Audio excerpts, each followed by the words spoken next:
Hey, what's going on, guys? How are you doing? How is your week going? I hope it's well. Wish you a nice and successful week ahead for you guys.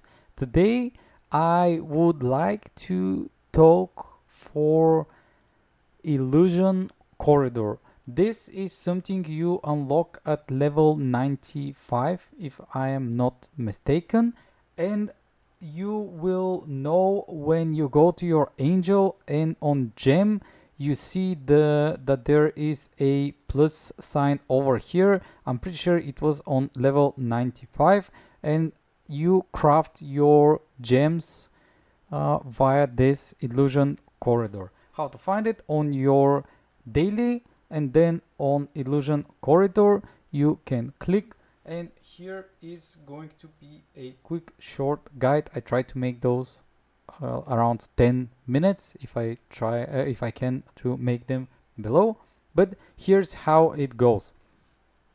Here on the big plus sign you can choose one out of the uh, select Genesis Essence, it says. I don't know if it's a gem, if it's a crystal, but basically the first three ones are offensive ones. The first one is physical damage. It increases the angel physical damage. The second one is the magic damage, and the third one is the true damage. Now, in order for you to know which one you want to choose, you go to your angel, you go to your skills, and you click on detail, and you try to see what type of damage your angel does. Now for Lucifer it's a bit tricky. She does physical damage, but if she crits she goes to true damage. So in the early stages you might be better off with a physical damage gem, but overall you would prefer the true damage one. So we go to illusion corridor, and the first one, it's definitely one of those three depending on your DPS angel.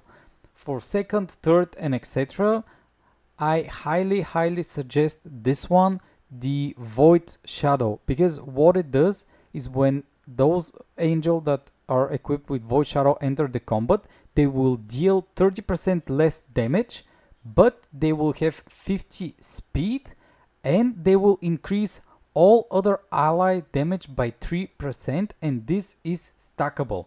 What this means is you have 12 angels possibly in your lineup.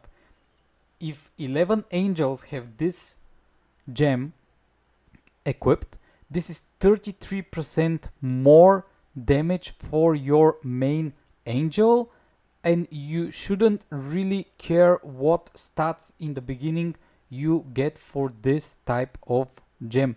What I mean, I will show you now with enhancing one of those gems, but maybe before that, just to move on to the other one, the green one. The first one gives you basic attack damage. I don't know which angel can use it. I personally don't like this one. The second one is whenever taking damage, counterattack the attacker for 3% of own max HP.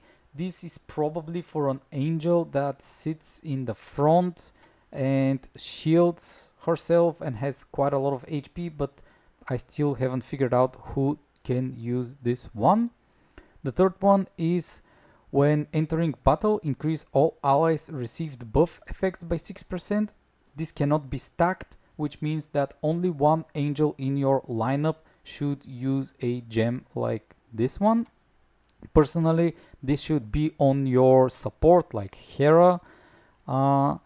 The other blue one, when entering battle, reduces all enemies received buff and effects by 6%. This again cannot stack. So in your lineup, maybe you would like one of this Nature Guardian, one of the Immortal Bones, and then everything else into Void Shadow.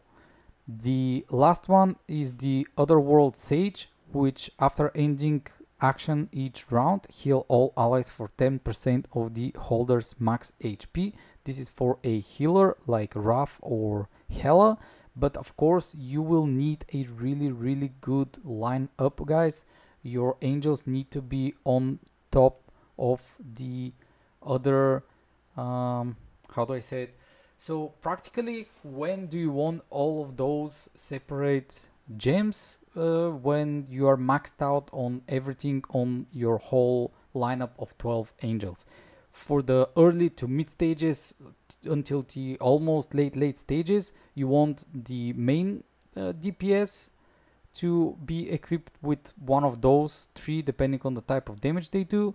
You want one of the Nature's Guardian, probably on the support is the best, and one Immortal Bones on another angel. Everything else goes to Void Shadow because this will give you 30% more damage to the main angel.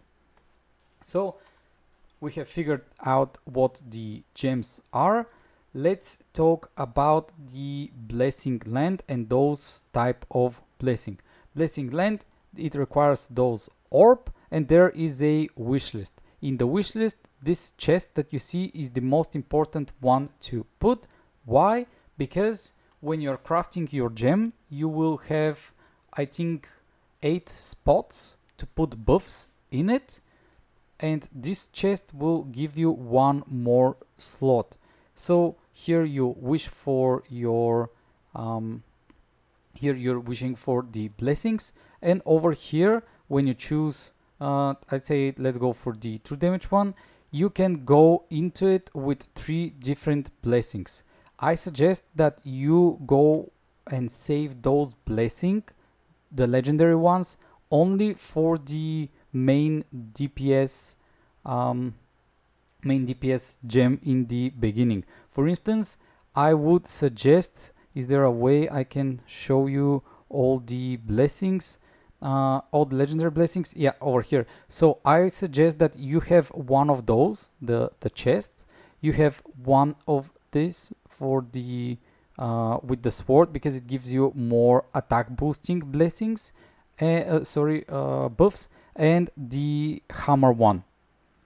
Those 3, when you get them, you can go and try to recraft your best in slot DPS gem.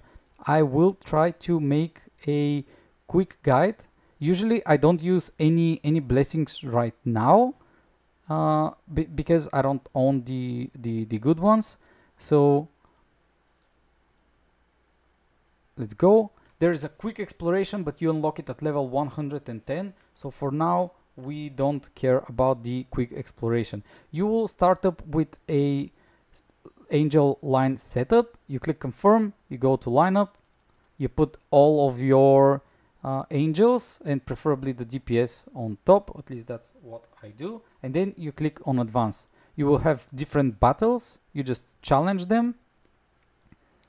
And the more wins you get, the higher the level of this gem. The highest level is level 10. So what you want to do is push for level 10.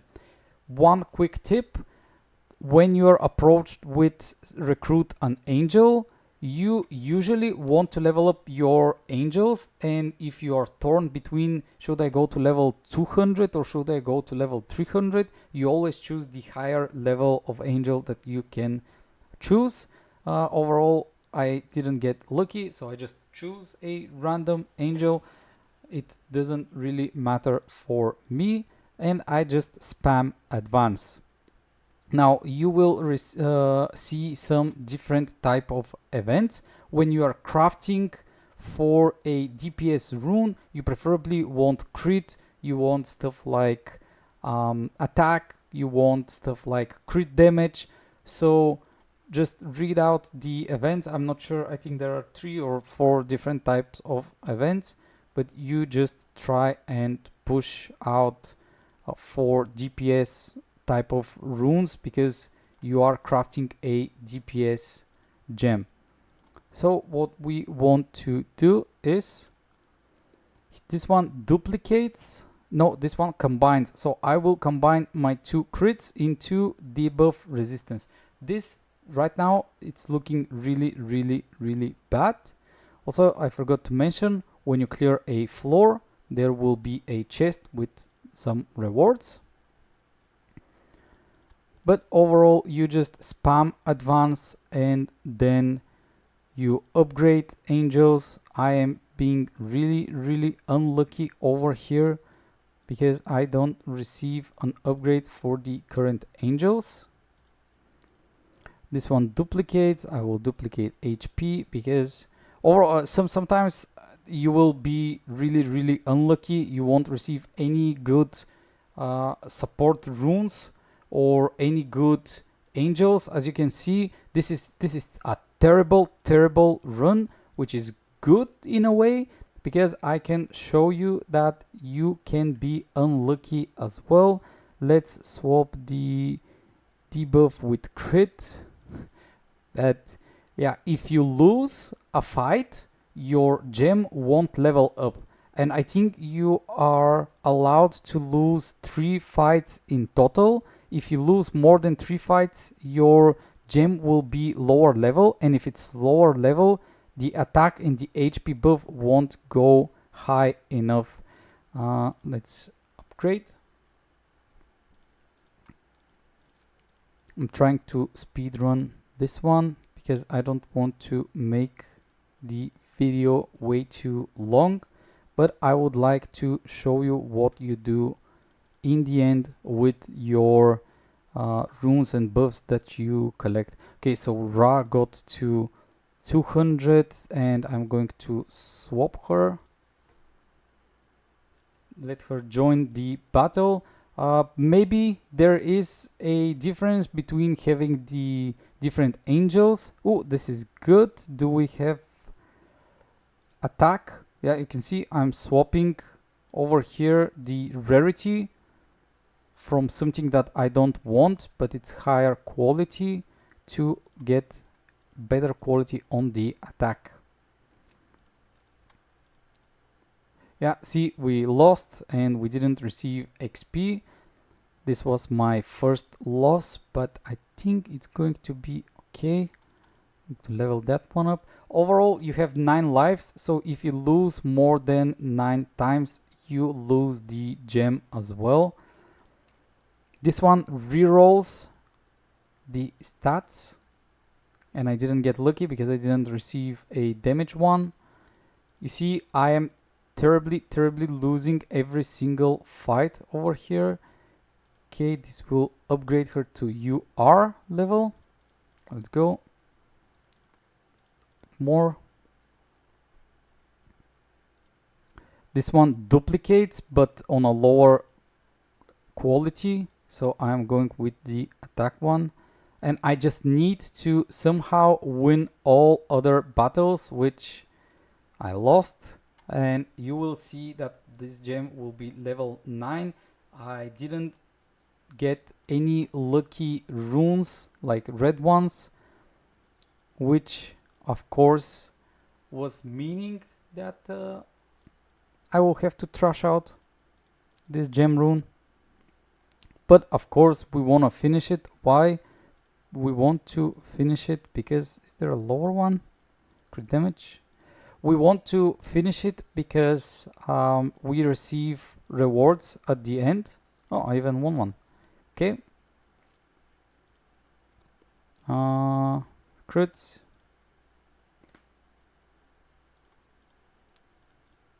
Okay, last battle over here. We lost it. We are going to, it doesn't really matter, just reroll.